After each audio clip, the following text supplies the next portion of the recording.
Bonjour, c'est Yann du blog meublepapa.com. Alors bonjour à tous, bienvenue pour cette deuxième vidéo. Deuxième vidéo dans laquelle je vais répondre à une question de Émilie qui m'a contacté par l'adresse contactmeublepapa.com et qui m'a contacté suite à la première vidéo que j'ai réalisée l'autre jour. Alors Émilie, elle m'a demandé, clairement, elle m'a demandé, Yann, tu parles de l'immobilier, ça a l'air simple pour toi. Moi, ce que j'aimerais savoir, c'est si tu connais d'autres personnes qui ont déjà investi et qui se sont lancées comme toi tu l'as fait, et qui, quelque part, ont un peu moins d'expérience que toi. Alors, Émilie, déjà, dans un premier temps, je te remercie pour m'avoir posé une question. Il y a eu d'autres questions, d'autres personnes qui s'intéressent à d'autres sujets. J'essaierai vraiment d'y répondre rapidement dans des sujets différents dans les vidéos. En tout cas, Émilie, merci pour cette première question. Et j'ai trouvé que pour répondre et pour illustrer au mieux cette réponse, voilà, j'ai décidé d'interviewer Sandrine qui m'a suivi un petit peu dans ma formation au départ et qui, elle, a investi alors qu'au départ, elle n'avait pas forcément pensé à le faire. Alors, ça se passe dans quelques secondes. Sandrine, elle arrive, c'est tout de suite sur meublepapa.com.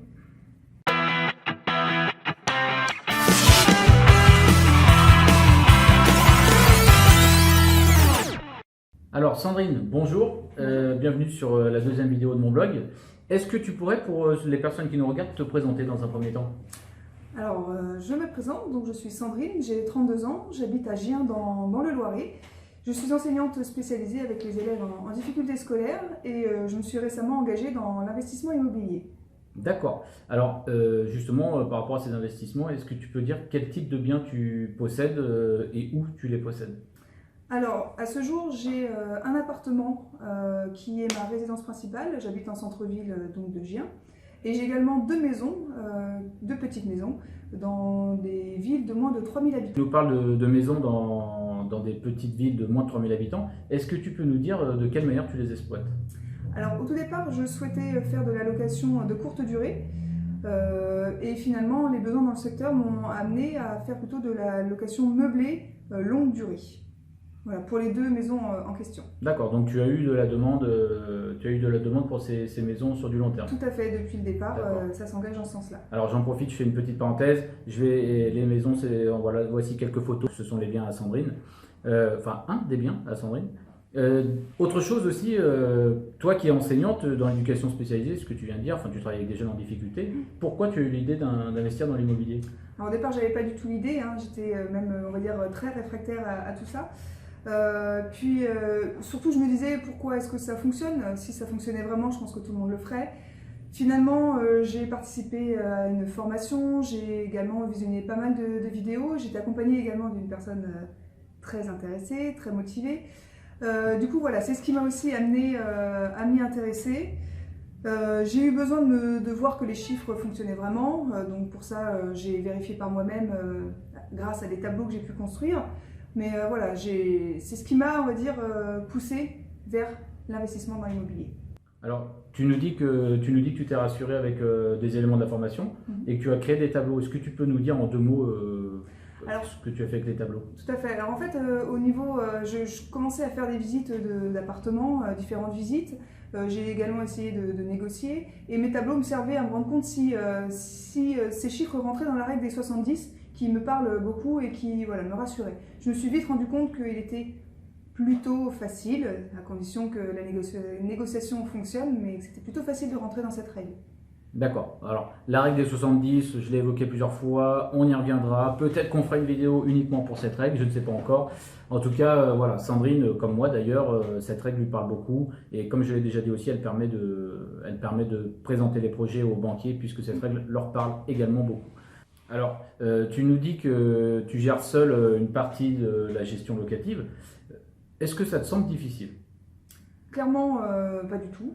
Si je me permets de le faire, c'est aussi parce que je m'en sens capable. Et voilà, tout simplement, le reste, je ne le fais pas parce que ce n'est pas dans mes capacités. Je laisse à des professionnels qui le gèrent très bien. D'accord. Alors, dans le blog, hein, j'ai des articles où justement je parle de l'importance de déléguer les choses qui ne plaisent pas ou les choses qui sont trop complexes au départ. Donc, justement, en parlant de déléguer, tu nous as parlé que tu déléguais beaucoup la fiscalité, voire entièrement. Alors, est-ce que tu peux nous dire pourquoi c'est important et en quoi c'est important aussi d'avoir un suivi? Alors, à ce jour, c'est une entreprise qui s'appelle Mobilhome Serenity qui le gère pour moi. Voilà. C'est des gens que j'ai eu en contact, qui sont très accessibles, très disponibles, à qui on envoie des mails et qui nous répondent très très facilement. Ils ont également un progiciel, c'est-à-dire un logiciel sur lequel on peut enregistrer donc, toutes nos factures, sur lequel il y a un bilan de fait au jour le jour finalement. Donc voilà, ça me permet d'avoir un œil dessus. Je sais que derrière il y a des gens très compétents, un comptable, des gens, voilà. Ça me rassure beaucoup et c'est important qu'ils le fassent parce que moi, très clairement, je suis pas compétente. D'accord. Alors, une nouvelle parenthèse, moi aussi, c'est la société Mobilhome Serenity qui gère ma fiscalité. Alors, là où je rejoins Sandrine, c'est que ils sont très compétents, oui. En plus, nous, pour le suivi, c'est quand même très abordable puisqu'on a ce logiciel qui nous permet de suivre en temps et en heure, on va dire, les factures, par exemple, le rentre au fur et à mesure. Et ce qui est très important, à mon sens aussi, c'est la partie plus familière où on a un contact qui est assez facile. Et dès qu'on a une question, on peut appeler, on a un retour. Donc ça, c'est franchement très, très appréciable. Dernier point, ou peut-être plutôt avant-dernier point, qui doit intéresser certainement les personnes qui nous regardent. Est-ce que tu peux nous donner quelques chiffres, et notamment les chiffres intéressants, c'est-à-dire l'argent qui te reste à la fin de chaque mois grâce à tes deux biens immobiliers? Oui, pas de souci. Je vais vous parler déjà de ma première maison, la toute première, que je loue actuellement 500 € par mois. Si je déduis les emprunts, les factures et les taxes, aujourd'hui je peux me mettre de côté 120 €. Pour l'autre maison que j'ai acquis en second, j'ai un loyer donc, de 430 € par mois et pour lequel je peux mettre de côté donc 180 € si je déduis tout ce qu'il y a à déduire. Ce qui fait un total au final de 300 € pour les deux petites maisons. D'accord. Là, si je résume, on est bien d'accord, tu parles de ce qui te reste après avoir déduit absolument tous les frais. Tout.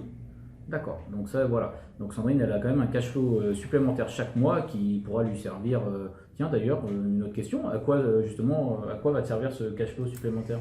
Alors, il va peut-être me servir soit à rembourser de manière anticipée, on va dire, mes emprunts, ou peut-être me permettre de vivre mieux. Voilà, tout ça n'est pas encore très clair dans mon esprit, mais ça devrait vite le devenir. D'accord, puis l'essentiel est là, tu as le cash flow positif qui ne te bloque pas pour un prochain investissement. Et ça aussi, on y reviendra, mais aux yeux des banquiers, c'est très très important. Dernière petite question, ou plutôt dernier petit point abordé. Si tu avais un conseil à donner aux personnes qui nous regardent et qui sont soit débutantes ou pas du tout, peut-être complètement experts, qu'est-ce que toi tu dirais en tant que personne qui maintenant a investi dans deux biens immobiliers de rapport et qui a aussi sa résidence principale, quel conseil tu pourrais donner aux personnes qui nous regardent? Tout d'abord, donc, je voulais quand même rappeler qu'au départ, je ne suis pas une personne qui a été éduquée avec ce modèle-là, que j'étais quand même très réfractaire, mais que j'ai su m'entourer de personnes qui ont été des modèles pour moi. J'ai voulu vérifier aussi par moi-même si cela fonctionnait vraiment. Évidemment, je pense quand même qu'il faut un minimum de courage pour pouvoir se lancer. Voilà, j'ai été un petit peu poussée à ça, j'ai vérifié, je l'ai fait, je me suis lancée. Les banquiers m'ont suivi et voilà, aujourd'hui ça fonctionne et voilà, je pense que quand tous les feux sont au vert, il ne faut pas hésiter à se lancer. Je reviens sur ce que vient de dire Sandrine parce que effectivement, moi je l'ai vu avancer aussi un peu dans ses investissements. Donc elle a donc fait cette formation, elle a aussi pris des risques derrière en tentant, en faisant des demandes. Elle s'est permis de négocier avec des propriétaires, des négociations qui sont plus ou moins bien placées d'ailleurs. Et voilà, elle est passée à l'action derrière. C'est ce qui fait aussi aujourd'hui qu'elle est propriétaire. Alors, si vous avez des questions pour Sandrine ou pour moi suite à cette vidéo, n'hésitez pas à me poser des questions sous cette vidéo sur mon blog ou n'hésitez pas non plus pour voir mes prochaines vidéos à vous abonner à la chaîne YouTube. Bah, écoutez, je vous dis au revoir et puis à une prochaine vidéo. Au revoir.